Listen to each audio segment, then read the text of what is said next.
आमदार अब्दुल सत्तार यांच्या संकल्पनेतून आणि अध्यक्षतेखाली सोयगाव येथील पंचायत समिती आणि तहसील कार्यालयात लोकसंपर्क अभियानांतर्गत नागरिकांच्या तक्रार निवारण आणि आढावा बैठकीचं आयोजन करण्यात आलं होतं। यावेळी नागरिकांनी मांडलेल्या विविध तक्रारींची सुनावणी करून संबंधित अधिकाऱ्यांना तातडीने कार्यवाही करण्याचे स्पष्ट निर्देश आमदार अब्दुल सत्तार यांनी यावेळी दिले।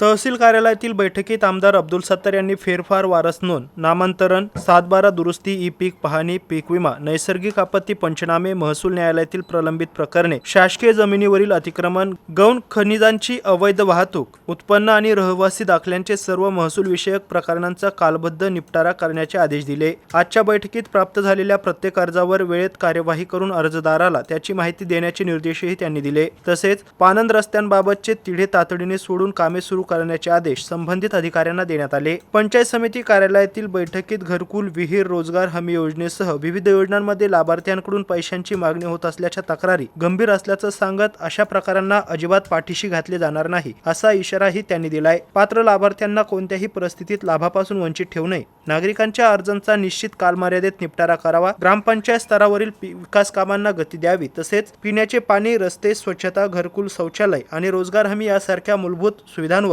विशेष लक्ष देण्याचे निर्देश त्यांनी दिले। विजय चौधरी, MC न्यूज, सोयगाव, छत्रपती संभाजीनगर।